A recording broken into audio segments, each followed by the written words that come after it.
त्याला हिंमत लागते.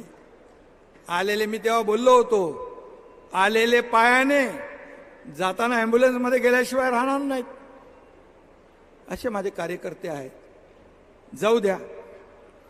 काल मी श्रीकांतचं भाषण समोरून ऐकलं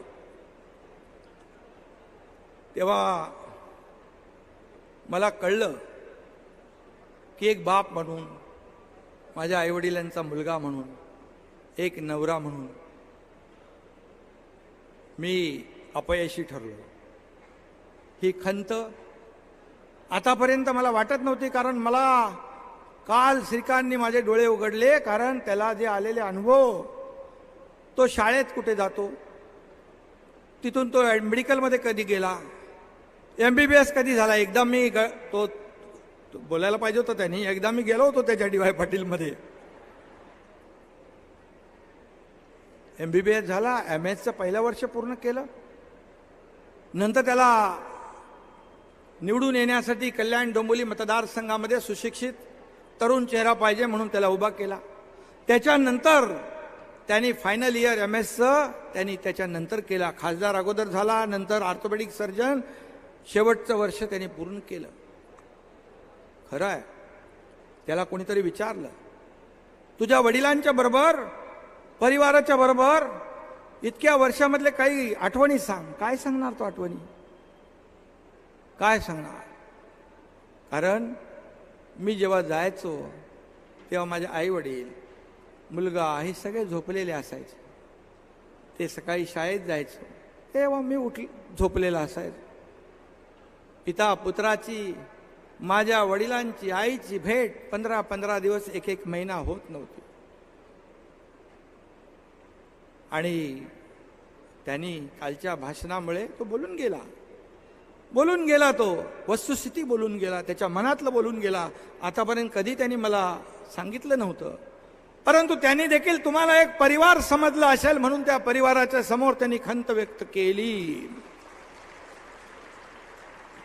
पण माझ्या बापाचा मला अभिमान आहे असंही म्हणाला तो, त्याचाही मला अभिमान आहे.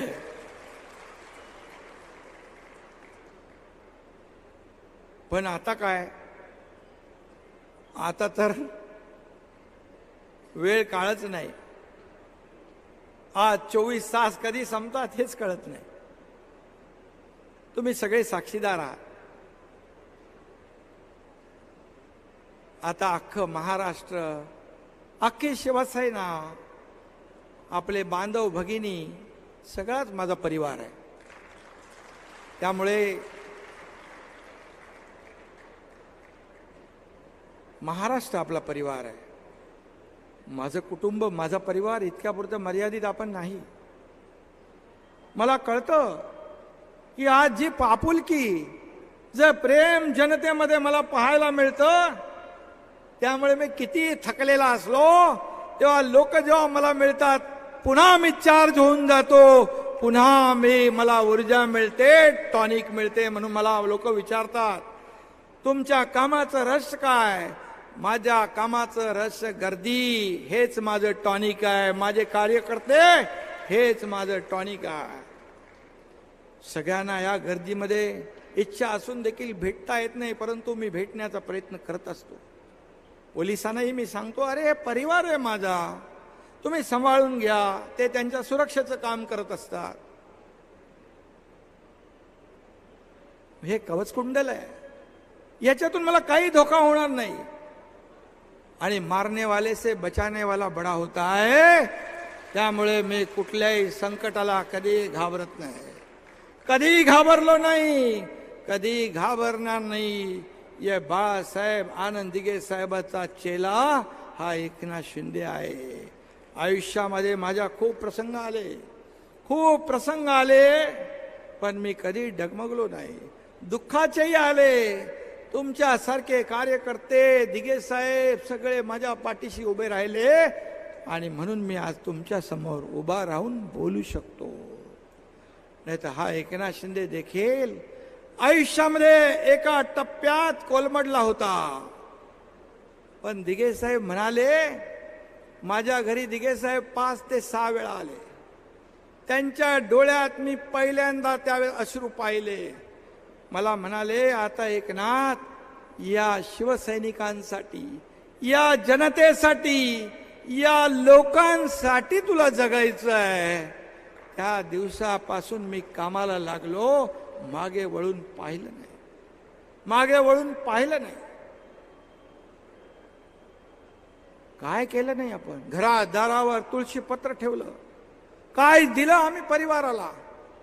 एक त्या MBBS MS डॉक्टरचं एक हॉस्पिटल त्याचा बाप उभा करू शकला नाही, याची खंत आणि दुःख माझ्या मनात अजूनही आहे. आणखी काय द्यायचं तुम्हाला? निवडणुका कुठल्या असू दे, ठाण्याची असू दे, ठाणा जिल्हा पहिला पूर्ण काँग्रेसमय होता. याच एकनाथ शिंदेने ठाणा जिल्हा शिवसेनामय केला. नाशिकची निवडणूक असू दे, नागपूरची, काटोलची असू दे. काटोलला एक लोकसभेची पोट निवडणूक होती, आपणही काही लोक होता.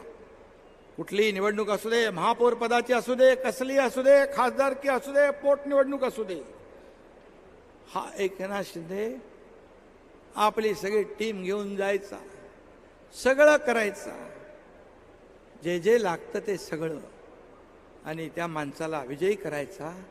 शाल आणि पुष्पगुच्छ घेऊन जायचं आणि त्यांना आम्ही घालायचो. असा कार्यकर्ता तुम्ही का ओळखला नाही?